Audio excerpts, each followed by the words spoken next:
Hello student, তোমরা যারা ক্যালকাটা ইউনিভার্সিটির আন্ডারে প্রথম সেমিস্টারের ছাত্রছাত্রী আছো, এখন তোমাদের ইএনবিএস অর্থাৎ পরিবেশবিদ্যা সাবজেক্টের ক্লাস আছে। আজকের ক্লাসে তোমাদের 5 নম্বর ইউনিট থেকে গুরুত্বপূর্ণ কিছু 5 নম্বরের প্রশ্ন উত্তর নিয়ে আলোচনা করব। আজকের ক্লাসে যে প্রশ্ন উত্তরগুলো আলোচনা করতে চলেছি এগুলো তোমাদের জন্য খুবই গুরুত্বপূর্ণ অর্থাৎ মোস্ট ইম্পর্টেন্ট। প্রথম প্রশ্ন, পরিবেশের বিভিন্ন প্রকার দূষণ সম্পর্কে আলোচনা করো। এখানে কি বলা হচ্ছে দেখো, মানুষের কার্যকলাপের ফলে সৃষ্ট এমন কোনো পদার্থ বা শক্তির নির্গমন যা পরিবেশের স্বাভাবিক ভারসাম্য নষ্ট করে এবং জীবজন্তু, উদ্ভিদ ও মানুষের স্বাস্থ্যের জন্য ক্ষতিকর হয়, তাকে কি বলছে? পরিবেশ দূষণ বলে। আর এই ক্ষতিকারক উপাদানগুলিকে দূষক বলা হয়। আর দূষণগুলি প্রকৃতিতে সাধারণত উপস্থিত থাকে না, বলছে থাকে না, অথবা স্বাভাবিকের তুলনায় অনেক বেশি পরিমাণে উপস্থিত থাকে। আর দূষণের প্রকারভেদ, সেখানে দূষণের প্রকারভেদে জল দূষণ, মাটি দূষণ, এবার সেগুলো সম্পর্কে সংক্ষেপে বলা হচ্ছে। প্রথম যে দূষণটা আছে দেখো, বায়ু দূষণ। এখানে কি বলা হচ্ছে দেখো, এটি মূলত শিল্প, যানবাহন এবং তাপবিদ্যুৎ কেন্দ্র থেকে নির্গত বিষাক্ত গ্যাস ও কণার মাধ্যমে ঘটে। এই দূষণের ফলে মানুষের শ্বাসযন্ত্রের রোগ বৃদ্ধি পায়, অ্যাসিড বৃষ্টি হয় এবং পৃথিবীর গড় তাপমাত্রা বেড়ে বিশ্ব উষ্ণায়ন ঘটে। বিশেষত শহরের ঘনবসতিপূর্ণ এলাকায় এটি এক ভয়াবহ রূপ নেয়। 2 নম্বর হচ্ছে জল দূষণ। শিল্প বর্জ্য, অপরিশোধিত নিকাশি জল এবং কৃষিক্ষেত্রে ব্যবহৃত রাসায়নিক সার ও কীটনাশক দ্বারা জল দূষিত হয়। এই দূষণের ফলে জলে ভারী ধাতু ও রোগ সৃষ্টিকারী জীবাণু, অণুজীবের উপস্থিতি বাড়ে। এর প্রধান ফল হলো জলবাহিত রোগ ছড়িয়ে পড়া এবং জলের পুষ্টি উপাদানের আধিক্যের কারণে ইউট্রোফিকেশন ঘটে, যা জলজ প্রাণীদের জীবনধারার পক্ষে প্রতিকূল। তারপরে মাটি দূষণ। কৃষি জমিতে মাত্রাতিরিক্ত রাসায়নিক সার ও কীটনাশক প্রয়োগ এবং প্লাস্টিক বা অন্যান্য কঠিন বর্জ্যের অপরিকল্পিতভাবে নিক্ষেপের কারণে মাটি দূষিত হয়। আর এই দূষণ মাটির উর্বরতা হ্রাস করে এবং বিষাক্ত পদার্থকে খাদ্য শৃঙ্খলে প্রবেশ করতে সাহায্য করে, যা মানুষের স্বাস্থ্যের জন্য গুরুতর হুমকির সৃষ্টি করে। তারপরে আছে দেখো, শব্দ দূষণ। যানবাহনের বিকট আওয়াজ, কলকারখানার যন্ত্রপাতি এবং মাইকের উচ্চ শব্দ দূষণের প্রধান উৎস। এর ফলস্বরূপ মানুষের শ্রবণ শক্তি হ্রাস, মানসিক চাপ বৃদ্ধি এবং উচ্চ রক্তচাপের মতো শারীরিক ও মানসিক সমস্যা দেখা দেয়। পরিবেশের সামগ্রিক সুরক্ষা ও স্থিতিশীলতার জন্য এই সব প্রকার দূষণ নিয়ন্ত্রণ করা অপরিহার্য। এবার পরের যে প্রশ্নটা আছে যে বায়ু দূষণ, জল দূষণ, মাটি দূষণ, শব্দ দূষণ, সমুদ্র দূষণ, এই যে প্রধান দূষণগুলো আছে তার কারণ এবং ফলাফল আলোচনা করতে বলা হয়েছে। এখান থেকে তোমাদের প্রশ্ন অবশ্যই আসবে। এটা মানে যে কোনো দূষণ, তোমাদের এই যে কয়েকটা দূষণ অর্থাৎ মোস্ট ইম্পর্টেন্ট যে দূষণগুলো এখানে আছে, এখানে কোনো না কোনো দূষণের কারণ এবং ফলাফল অবশ্যই তোমাদের পরীক্ষা আসবে। তাই এই পোর্শনটা খুব ভালো করে দেখো।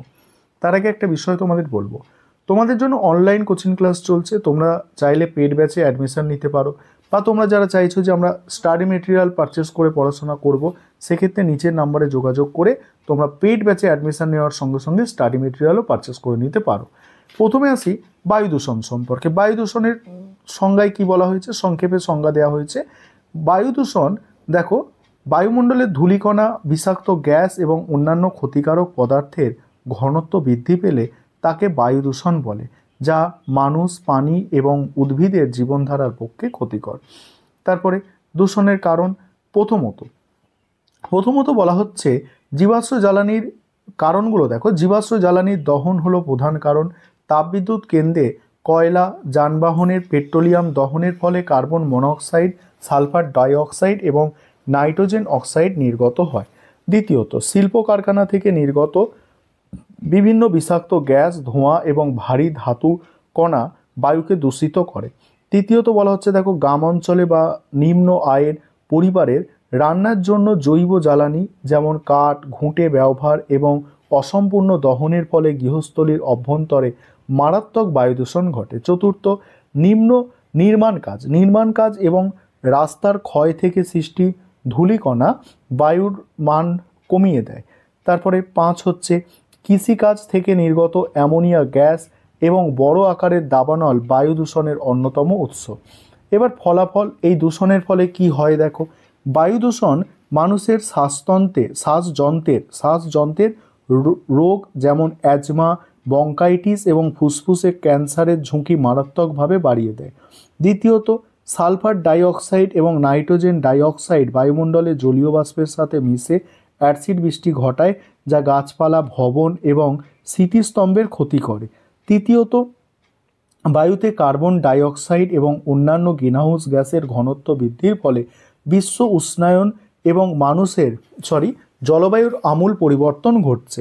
চতুর্থ, সূর্যের আলোতে নাইট্রোজেন ডাইঅক্সাইড এবং হাইড্রোকার্বন বিক্রিয়া করে ভূপৃষ্ঠের কাছাকাছি ক্ষতিকারক ওজোন গ্যাস তৈরি করে, যা ধোঁয়াশার সৃষ্টি করে। তারপরে দেখো পঞ্চমত কি বলা হচ্ছে দেখো, ওজোন স্তরের ক্ষয় সাধন হয়, যা পৃথিবীর জীবকুলকে ক্ষতিকারক অতি বেগুনি রশ্মি থেকে রক্ষা করতে পারে না। উপসংহারে সংক্ষেপে লিখবে যে বায়ু দূষণ নিয়ন্ত্রণের জন্য পুনর্নবীকরণযোগ্য শক্তির ব্যবহার বৃদ্ধি এবং উন্নত নির্গমন মানদণ্ড প্রয়োগ করা আবশ্যক। এবার দ্বিতীয় যে প্রশ্ন ছিল দেখো, জল দূষণের সংক্ষেপে সংজ্ঞাটা দেখে নাও তোমরা।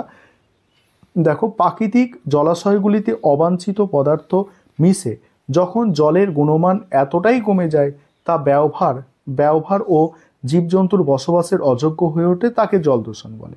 এবার কারণ কি আছে দেখো, অপরিশোধিত নিকাশি জল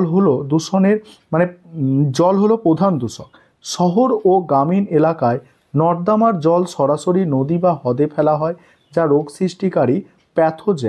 রোগ সৃষ্টিকারী প্যাথোজেন বহন করে। দ্বিতীয়ত হচ্ছে শিল্প বর্জ্য এবং রাসায়নিক কারখানা থেকে নির্গত ভারী ধাতু যেমন পারদ, ক্যাডমিয়াম এবং জৈব বিষ জলাশয়ে মিশে মারাত্মক বিষক্রিয়া ঘটায়। তৃতীয়ত, কৃষিক্ষেত্রে ব্যবহৃত অতিরিক্ত নাইট্রোজেন এবং ফসফেটযুক্ত রাসায়নিক সার বৃষ্টির জলের সাথে ধুয়ে জলাশয়ে প্রবেশ করে। চতুর্থ, তেল পরিবহনকারী ট্যাঙ্কার বা অফশোর ডিলিং প্ল্যাটফর্ম থেকে দুর্ঘটনাগ্রস্ত তেল নিঃসরণ সামুদ্রিক বাস্তুতন্ত্রের ওপরে ভয়াবহ প্রভাব ফেলে। পঞ্চমত, বিদ্যুৎ কেন্দ্র থেকে নির্গত গরম জল জলাশয়ে ফেললে জলের স্বাভাবিক তাপমাত্রা বাড়ে এবং তাপীয় দূষণ সৃষ্টি হয়। এবার ফলাফল কি আছে দেখো, প্রথমত, দূষিত জল পান করলে কলেরা, টাইফয়েড এবং ডায়রিয়ার মতো জলবাহিত রোগের ব্যাপক সংক্রমণ হয়। দ্বিতীয়ত, কৃষিজ সার থেকে আগত অতিরিক্ত পুষ্টি উপাদান জলের মধ্যে ইউট্রোফিকেশন ঘটায়, যেখানে শৈবাল দ্রুত বৃদ্ধি ঘটে এবং জল থেকে অক্সিজেন শোষণ করে নেয়, ফলে জলজ প্রাণী মারা যায়। তৃতীয়ত, ভারী ধাতু এবং বিষাক্ত রাসায়নিক খাদ্য শৃঙ্খলে প্রবেশ করে, যার ফলে মাছ এবং অন্যান্য জলজ প্রাণী খাওয়ার মাধ্যমে মানুষের শরীরে দীর্ঘমেয়াদী স্বাস্থ্য সমস্যা তৈরি হয়। চতুর্থ, জল দূষণ ভূগর্ভের জলের উৎসগুলিকে দূষিত করে, যা পানীয় জলে সংকট সৃষ্টি করে। পঞ্চমত কি বলা হচ্ছে দেখো, পঞ্চমত হচ্ছে নদীর মোহনা ও উপকূলীয় পরিবেশ ধ্বংস হয়, যা মাছ ও অন্যান্য জলজ প্রাণীর প্রজনন ক্ষেত্র নষ্ট করে। উপসংহার, জল দূষণ নিয়ন্ত্রণে বর্জ্য জল পরিশোধনের ব্যবস্থা উন্নত করা এবং কৃষিক্ষেত্রে জৈব সারের ব্যবহার বাড়ানো জরুরি। তারপর মাটি দূষণ তোমরা দেখে নাও। মাটি দূষণ কি বলা হচ্ছে দেখো, আমি ধীরে ধীরে স্ক্রল করে যাচ্ছি। আর তোমরা যারা আমাদের থেকে স্টাডি মেটেরিয়াল পারচেস করতে চাইছো বা আমাদের পেড ব্যাচে অ্যাডমিশন নিতে চাইছো, অবশ্যই তোমরা স্ক্রিনে দেওয়া নম্বরে যোগাযোগ করবে। ঠিক আছে, এইভাবে তোমরা দেখে নাও, আমি স্ক্রল করে যাচ্ছি খুব ধীরে ধীরে। আর তোমাদের যাদের দরকার আছে অনলাইন ক্লাস করার বা স্টাডি মেটেরিয়াল পারচেস করার, তোমাদের পরীক্ষা এসে যাচ্ছে, খুব তাড়াতাড়ি তোমরা যোগাযোগ করে নিতে পারো।